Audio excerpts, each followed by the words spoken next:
A graça e a paz do Senhor Jesus, meus irmãos. Sejam bem-vindos a mais um vídeo do canal. Hoje traremos um sermão bem simples, mas bem poderoso, falando sobre o homem a quem Deus usa.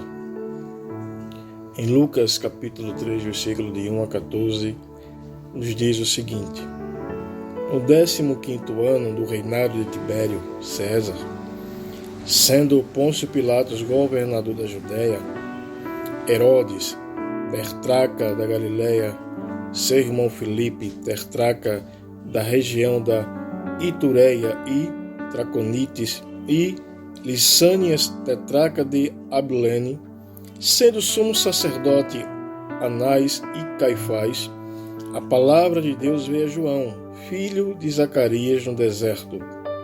Ele percorreu toda a região das imediações do rio Jordão, pregando, batizando o batismo do arrependimento para a remissão dos pecados, conforme está escrito no livro das palavras do profeta Isaías: voz do que clama no deserto, preparem o caminho do Senhor, endireitem as suas veredas, todos os vales serão aterrados, os caminhos tortuosos serão reedificados, e as estradas irregulares serão aplanadas, e toda a humanidade verá a salvação que vem de Deus. João dizia às multidões que saíam para ser batizadas: raça de víboras, quem deu a entender que vocês podem fugir da ira vindoura? Produzam frutos dignos de arrependimento, e não comecem a dizer uns aos outros: temos por pai Abraão, porque eu afirmo a vocês que Deus pode fazer com que destas pedras surjam filhos a Abraão. E também o machado já está posto à raiz das árvores. Portanto, toda árvore que não produzir bom fruto é cortada e lançada ao fogo. Então, as multidões perguntaram a João: o que é que devemos fazer? Ele respondeu: quem tiver 2 túnicas, reparta com quem não tem. Quem tiver comida, faça o mesmo. Também algumas pessoas publicanos chegaram para ser batizados e perguntaram a João: mestre, o que devemos fazer? Ele respondeu: não cobrem mais do que o estimulado. A maior necessidade do mundo é de Deus, que sejam usados por Deus. Deus não unge métodos, Ele unge homens. Não precisamos de melhores métodos, mas de melhores homens. Havia 400 homens que a nação de Israel estava sem ouvir a voz profética. Ele não veio da classe sacerdotal, não veio no palácio, mas veio a palavra do Senhor a João no deserto. Deus usa gente estranha em lugares estranhos.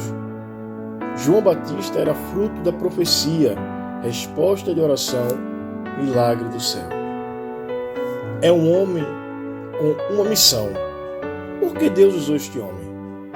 Porque ele não era um caniço, balança pelo vento, como diz Mateus 11, de 7 a 11.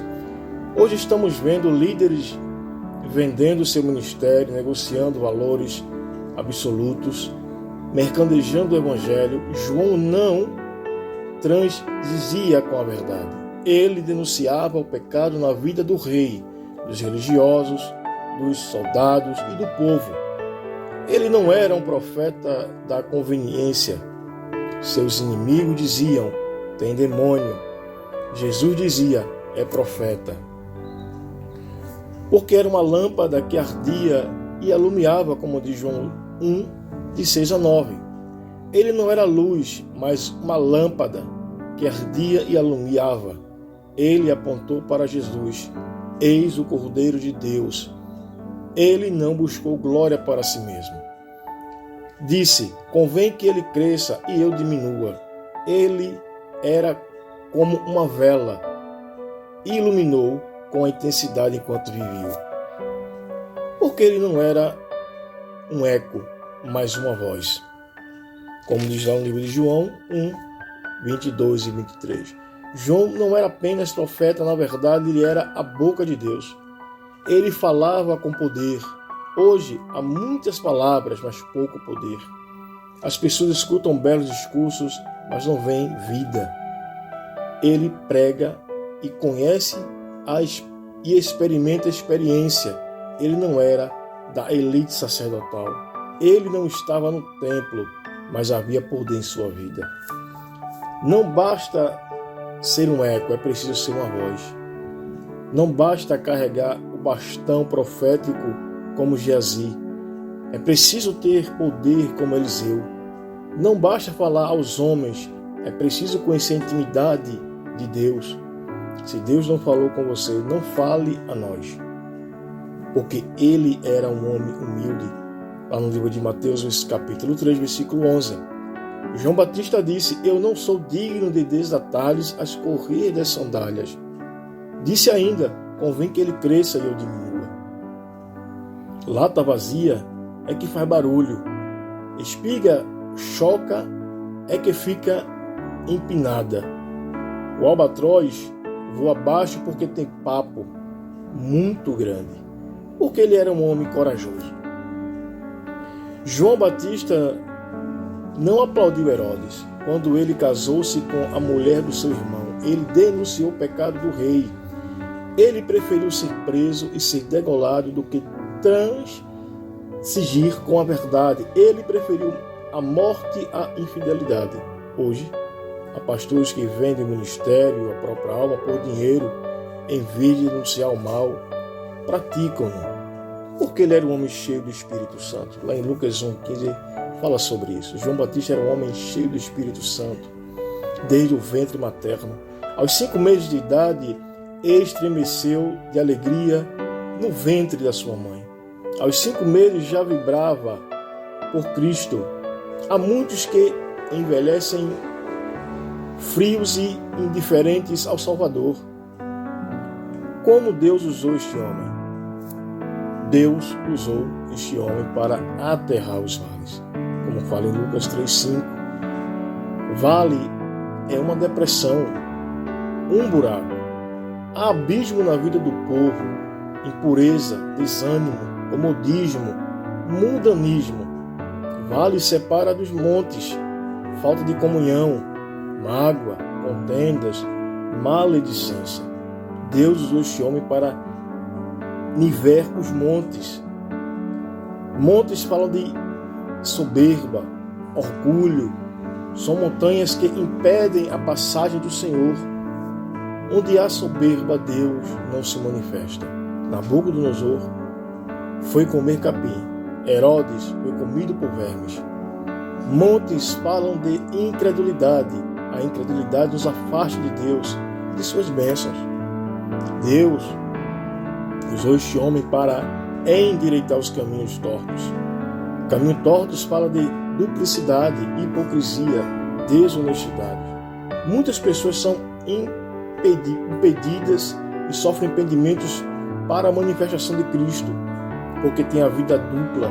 São uma das coisas que a igreja tem lutado até hoje. Isso está em muitas casas. Deus usou esse homem para aplainar os caminhos escabrosos em Lucas 3,5. Caminhos escabrosos fala de algo que está fora do lugar. Há algo fora do lugar em sua vida. Precisamos ter uma vida devocional. É como um namoro, um casamento. É um homem com uma mensagem poderosa. A palavra que ele prega é a palavra de Deus e não palavras de homens. Depois de 400 anos de silêncio profético, João aparece pregando sobre o arrependimento. A nação havia se desviado de Deus. A religião estava corrompida. Os palácios estavam corrompidos. Os que trabalhavam na secretaria da fazenda estavam corrompidos. Os soldados estavam corrompidos. A mensagem do arrependimento não é popular. Não é palatável. Mas João não quer agradar homens. mais a Deus. Nossa nação estava vivendo um tempo de crise sem precedentes. Estamos de luto. Nossas instituições estão doentes. A corrupção está no DNA da nação. Numa época de crise moral, na nação, os líderes religiosos da nação estavam corrompidos. Anás e Caifás eram o sumo sacerdote, mas não conheciam a Deus. A polícia extorquia o povo para engordar o salário e fazia denúncias falsas. Herodes era um homem devasso e adúltero. Nosso país atravessava uma ajuda crise moral.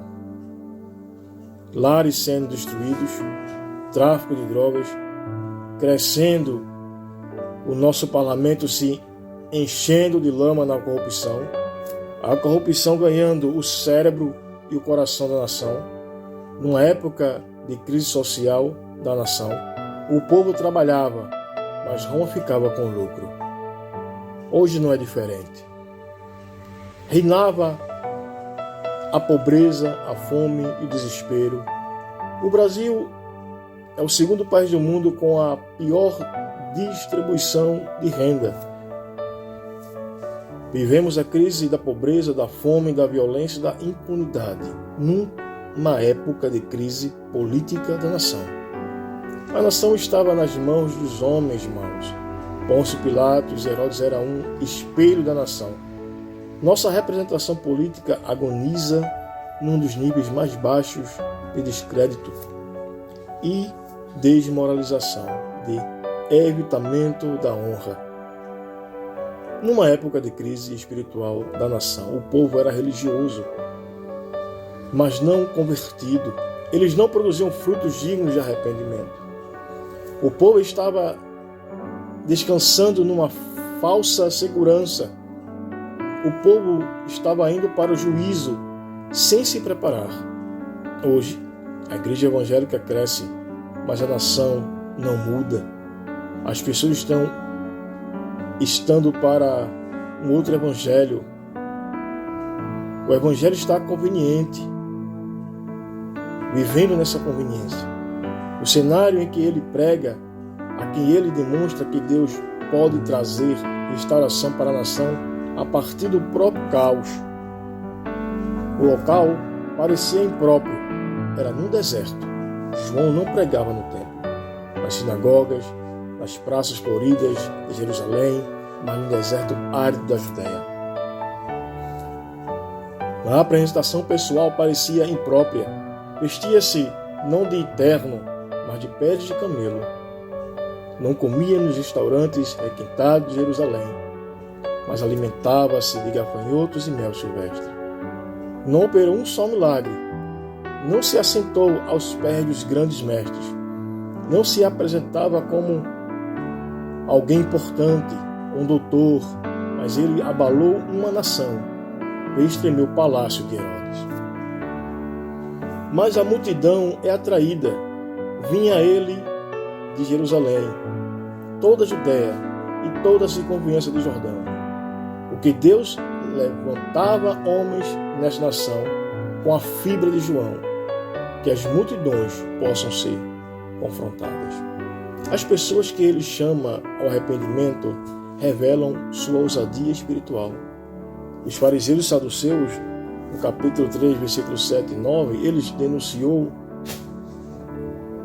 e os conservadores fariseus e os liberais saduceus, João os denunciou. A religião judaica estava tomada por um banco de homens não convertidos. A multidão, que havemos de fazer? É assim que ela pergunta para João. Quem tiver 2 túnicas, reparta com quem não tem. Quem tiver comida, faça o mesmo. Os publicanos, ele dá essa resposta: não cobreis mais do que o estipulado. Honestidade nas transações, deixem de lado as superfaturações absurdas. Os soldados disse: a ninguém maltrateis, não deis denúncia falsa. Contentai-vos com o vosso soldo. Herodes, João denunciou o pecado do rei. e chamou de adúltero. O arrependimento é a grande manchete de Deus. Na pregação, João diz: arrependei-vos. Na inauguração, Jesus vem e conclama: arrependei-vos. No Pentecostes, Pedro prega: arrependei-vos. Arrependimento envolve generosidade no dar, honestidade nos negócios, justiça nos relacionamentos, integridade na palavra, ausência de ganância. João era um homem com uma convicção. Em Lucas 3:9 fala sobre isso. Mas já está posto o machado à raiz das árvores. Toda árvore que não produz bom fruto é cortada e lançada no fogo. A mensagem de Deus é arrepender e viver, ou não arrepender e morrer. A mensagem do Evangelho traz salvação e condenação. O ímpio não permanecerá na congregação dos justos. Quem não estiver esse traje de vestes nupciais será lançada fora. A figura sem fruto secou desde a raiz. A figueira estéril será cortada. A mensagem de Deus é um apelo urgente a todos. Um apelo de Deus alcança os religiosos, a multidão, os soldados, os publicanos. Deus desnuda a todos. As máscaras caem. Deus diz: o machado já está posto à raiz. Não dá mais para esperar. O tempo é agora. O reino já chegou. Deus espera agora frutos dignos de arrependimento. Você tem produzido fruto digno de arrependimento? Pense nisso. E que Deus te abençoe com essa mensagem. Até a próxima, em nome de Jesus.